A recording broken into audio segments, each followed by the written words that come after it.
हैं जय जय वाला, 2 बार जय जय लगा तो हो जाता श्री राम जय जय राम। जय राम कहते हैं त्रिशब्द कृत्यो, त्रिशब्द मतलब 27 बार, 27 बार रघुनाथ नाम जपो। इस मंत्र का 27 बार जप करने से नियनाद द्विज कोटि हत्या, ब्रह्म हत्या सबसे जघन्य अपराध है, वो भी दूर हो जाता है। तो ये बात श्री कृष्ण ने युधिष्ठिर को कहा। आनंद रामायण में ये श्लोक और इसके साथ जो व्याख्यान है वो दे रखा है। ये श्लोक है श्री शब्द माध्यम जय शब्द माध्यम, श्री शब्द आद्यम जय शब्द माध्यम, जय द्वेनापि पुनः प्रयुक्तम, त्रिसप्त कृत्यो रघुनाथ नाम जपो, नियनाद द्विज कोटि हत्या। ये था श्री राम जय जय राम जो है ये त्रयोदश मंत्र। स्वामी जी आएंगे नहीं? हाँ स्वामी जी आ गए। स्वामी जी जो हमारे भूमानंद जी वो आएंगे थोड़ा देर में 10:40 तक, और थोड़ा पौने कल जैसे 1 घंटा किया था तो 1 घंटा राम गीता सुनाएंगे। और स्वामी जी आ गए अमरेशानंद जी, तो थोड़ा सा स्वामी जी उसको करेंगे वही विवेक चूड़ामणि जहाँ आपने कल छोड़ा था, वो 10:30 10:35 तक आएंगे, 10:40 फिर 1 घंटा करेंगे। पौने अगर जो आएंगे 10:11:40 या 11:45। हाँ जी हाँ स्वामी जी। ओम नमो नारायण। नारायण। हरिओम हरिओम। जय श्री कृष्णा सबको, जय श्री कृष्णा। जय श्री कृष्णा। जय श्री कृष्णा।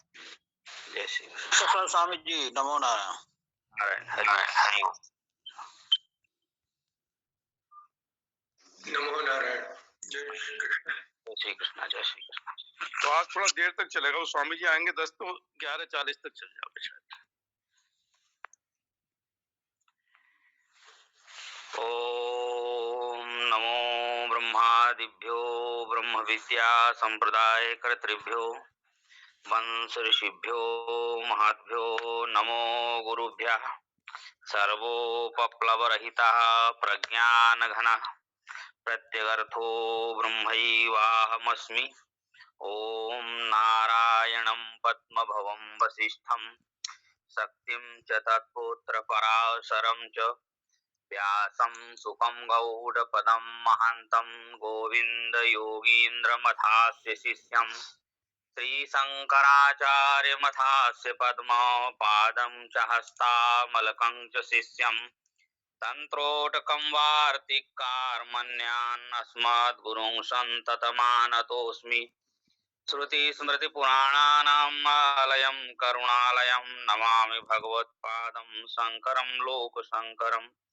शङ्करं शङ्कराचार्यं केशवं बादरायणं सूत्रभाष्यकृतो वन्दे भगवन्तौ पुनः पुनः। ईश्वरो गुरुरात्मेति मूर्तिभेदविभागिने व्योमवद्व्याप्तदेहाय दक्षिणामूर्तये नमः। दक्षिणामूर्तये नमः। श्री सच्चिदानंद भगवान की जय, सद्गुरुदेव भगवान की जय।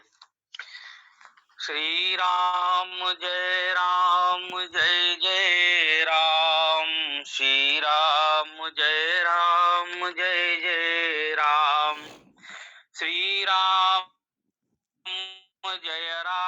जय जय राम, श्री राम जय जय राम। जय श्री कृष्णा। अब 154 और 188 तक जो है पंचकोश निषेध का वर्णन करते हैं। यानी अन्नमय कोश पहले लेते हैं। देहो अयम अन्न भवनो अन्नमयस्तु कोश चान्नेन जीवति विनश्यत् तद्विहीनः। चर्म मांस रुधिरास्थिरपुरीश राशिर्नायं स्वयं भवितुर्महर्मर्हति नित्य शुद्धा। यानी यह स्थूल देह अन्न से उत्पन्न हुआ है और अन्नमय कोश कहलाता है। यानी यह अन्न से ही जीता है और उसके बिना नष्ट हो जाता है। यानी इसमें त्वचा, चर्म, मांस, रुधिर, अस्थि और मल आदि का ये समूह है, चलता फिरता भांड है।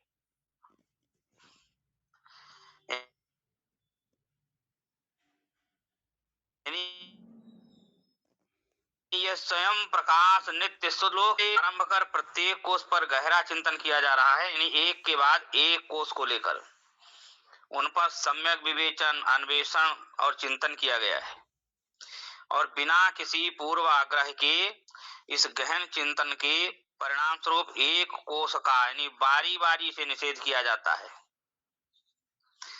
अब इन 10 श्लोकों में जो है 154 से 63 तक जो है 163 तक स्थूल शरीर यानी अन्नमय कोष की ही चर्चा करेंगे।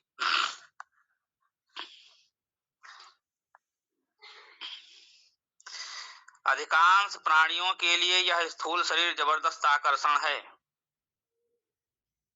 और हम में से ज्यादातर लोग इस शरीर से बढ़कर और किसी भव्य या दिव्य वस्तु को नहीं जानते। यानी लाखों लाखों वर्षों से मनुष्य इस संसार में देहधारी यानी सत्ता के रूप में ही रहता चला आ रहा है।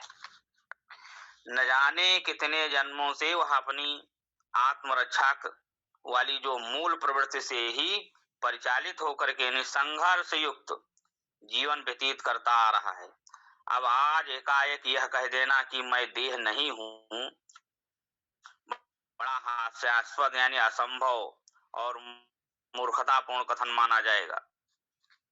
इसलिए निरीक्षण और परीक्षण वाली सुपरिचित वैज्ञानिक पद्धति का सहारा लेते हुए अब इन श्लोकों में प्रतिपादित वस्तु पर पर्याप्त प्रकाश डाला गया है।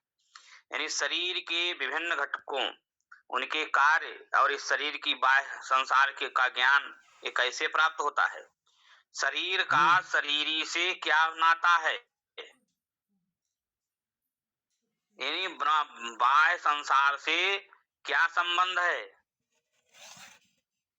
इन सभी बिंदुओं का जब अन्वेषण और विश्लेषण किया जाता है तब हमें एकदम से समझ में आ जाता है कि हम शरीर यानी देह नहीं है। केवल इस आत्मपरक ज्ञान के उदय होने से देह तादात्म्य भाव से हम परावृत हो सकेंगे, यानी देह तादात्म्य छोड़ पाएंगे। यानी जो युक्तियां दी गई हैं वे युक्ति युक्त हैं, विश्वोत्पादक हैं। यानी इन युक्तियों को याद रखने से हमारी और अपनी दैनिक साधना में और अपने स्वतंत्र चिंतन में बड़ी सहायता मिलती है। ये प्रस्तुत जो श्लोक है इसमें हमारे ध्यान का केंद्र बिंदु क्या है? यह देह है, शरीर है। यानी यह देह पिता के पुम बीज यानी वीर से निर्मित हुआ है।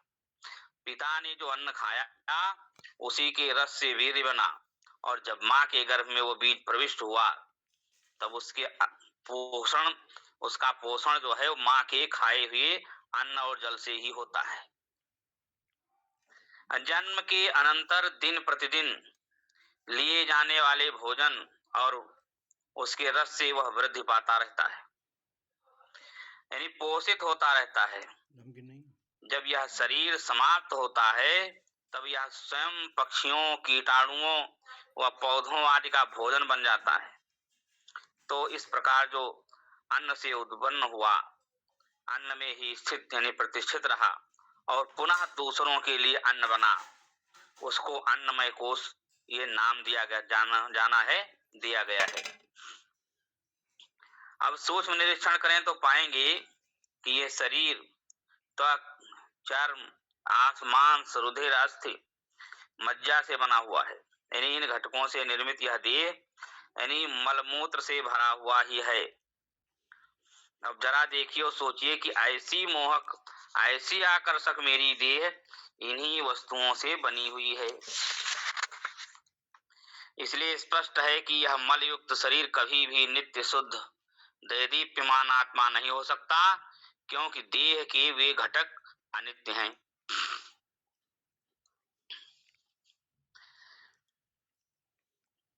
पूर्वजनेरधिमृतेरपि नायमस्ति जातः क्षणः क्षण गुणो अनियतः स्वभावः नैको जडश्च घटवत् परिदृश्यमानः स्वात्मा कथं भवति भाव विकार वेत्ता। यानी यह शरीर जन्म से पूर्व और मृत्यु के पश्चात नहीं रहता है और थोड़े ही समय के लिए इसका अस्तित्व बना हुआ है और ये अस्तित्ववान बनता है अपने आप में। यानी इसके गुण धर्म भी क्षणिक हैं और नित्य परिवर्तनशील हैं, रोज परिवर्तित होते रहते हैं। जो कल था वो आज नहीं, जो आज है वो कल नहीं रहेगा। इसलिए यह अनेक तत्वों का संघात है और जड़ है, यानी घट के समान दृश्य विषय है, फिर भला यह शरीर वह आत्मा कैसे हो सकता जो वस्तु मात्र के विकारों का साक्षी है, उनको जानने वाला है। यानी यह शरीर व्यक्ति के जन्म के साथ अस्तित्व में आया और मृत्यु के बाद उसका विनाश और क्षय हो गया, तो उसका अस्तित्व जन्म और मृत्यु के बीच एक छोटी अवधि यानी ज्यादा से ज्यादा 80 से 100 वर्ष तक के लिए रहता है और अनंत काल की अवधारणा में 80 या 100 साल नगण्य है। वस्तुतः यह शरीर अल्पजीवी है।